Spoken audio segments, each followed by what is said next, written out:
Eccoci qua, ben ritrovati a tutti in questo cammino ormai vicinissimo che ci sta portando vicinissimi al Natale a celebrare la nascita del Signore Gesù. Oggi giovedì 21 dicembre incontriamo una nuova figura della famiglia di Zaccaria, Elisabetta. Vogliamo invocare prima di tutto il dono dello Spirito Santo per ascoltare il Vangelo. Vieni, Santo Spirito, riempi i cuori dei tuoi fedeli, accendi in essi il fuoco del tuo amore.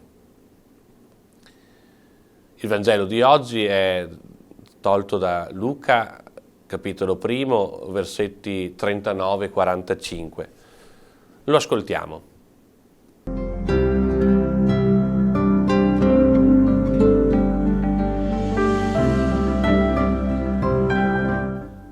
In quei giorni Maria si alzò e andò in fretta verso la regione montuosa di una città di Giuda. Entrata nella casa di Zaccaria, salutò Elisabetta. Appena Elisabetta ebbe udito il saluto di Maria, il bambino sussultò nel suo grembo. Elisabetta fu colmata di Spirito Santo ed esclamò a gran voce: «Benedetta tu fra le donne e benedetto il frutto del tuo grembo. A che cosa devo che la madre del mio Signore venga a me? Ecco, appena il tuo saluto è giunto ai miei orecchi, il bambino ha sussultato di gioia nel mio grembo, e beata colei che ha creduto nell'adempimento di ciò che il Signore le ha detto». Sicuramente al centro di questo Vangelo di oggi che abbiamo ascoltato c'è l'incontro tra questi due bambini nelle pance delle mamme, che è Gesù e Giovanni. C'è Maria che va in fretta verso la regione montuosa a incontrare la cugina, ma vorrei soffermarmi proprio su Elisabetta, che abbiamo già incontrato qualche giorno fa nel Vangelo dell'offerta dell'incenso di Zaccaria, è la moglie di Zaccaria, e poi incontreremo anche fra 2 giorni nella nascita del Battista. Donna benedicente, questo atteggiamento che viene così rivelato a noi da questa figura mi colpisce in preparazione al Natale.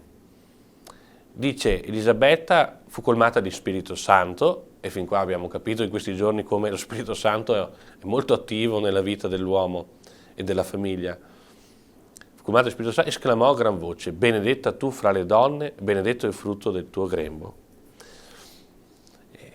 E dopo va avanti, alla fine conclude: «E beata colei che ha creduto». Perché Elisabetta benedice Maria, esulta, la dichiara beata? Questo modo, questo atteggiamento, questo fare nella nostra vita, nella vita dei credenti di oggi, forse è poco presente, ma è molto prezioso, molto prezioso. Siamo chiamati, penso,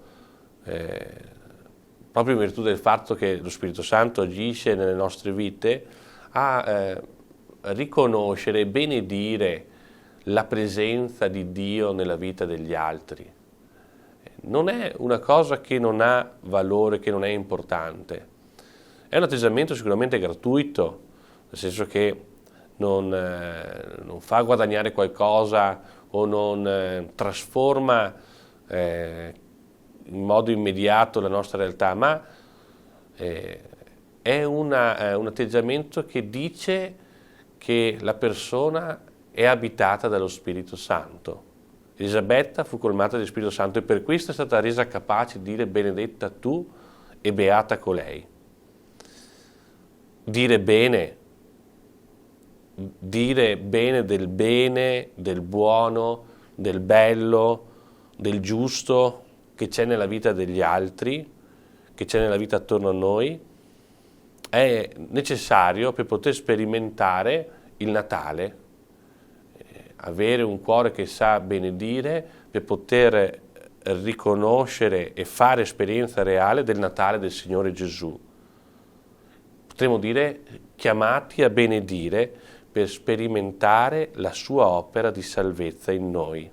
Così Elisabetta ha fatto nell'incontro con Maria, così anche per l'uomo di oggi è possibile nell'esperienza del benedire, del dire bene, della presenza di Dio che opera in tutti, aiuta a maturare un cuore che sa riconoscere la presenza del Salvatore e viverne poi gli effetti della sua presenza, la salvezza. Ecco, anche da questo brano appare una rivelazione sul volto di Dio. Dio è il Dio con noi, l'Emanuele. Abbiamo già trovato questo nome ascoltando i Vangeli precedenti, ma cosa vuol dire il Dio con noi? Gesù è nascosto nel grembo di Maria e già compie con la sua presenza, anche se non è pienamente rivelata, compie già novità, trasforma i legami, riempie di gioia. È perché c'è Lui nella persona di Maria che va a incontrare la cugina, che porta il Battista, è la sua presenza che mette una novità in questi legami, li trasforma, li riporta alla gioia. Potrebbe essere che ogni tanto nelle nostre vite ci sia un po' di tristezza rispetto ai legami che abbiamo. La sua presenza, la presenza di Gesù è unica, capace di questa novità, di trasformazione del legame da tristezza a gioia. È presente e continuamente sta nascendo. Potremmo dire così, nel cuore di coloro che, chiamati a benedire, benedicono, scoprono la presenza di Gesù, la presenza di Dio che continuamente sta nascendo nella vita di tutti i giorni, e questa presenza rende nuove le nostre relazioni. Anche pur nel mistero, infatti Elisabetta si domanda: a che cosa devo che la madre del mio Signore venga a me? Che cosa devo? L'azione di Dio è gratuita. Lui continuamente vuole nascere nelle nostre realtà per portare a vita piena le nostre esistenze. Cerchiamo di vivere benedicendo questa giornata, in questa giornata le persone che incontriamo, il bene che Dio compie, accogliamo la sua presenza nascosta. Anche oggi lo invochiamo con la preghiera dell'antifona maggiore. O astro, splendore di luce eterna e sole di giustizia, vieni ed illumina chi è nelle tenebre e nell'ombra della morte. E la benedizione del Signore ci accompagni, il Signore sia sopra di te per proteggerti, davanti a te per guidarti, dietro di te per custodirti, accanto a te per accompagnarti, dietro di te per benedirti. Nel nome del Padre, del Figlio, dello Spirito Santo. Amen. E buona giornata a tutti.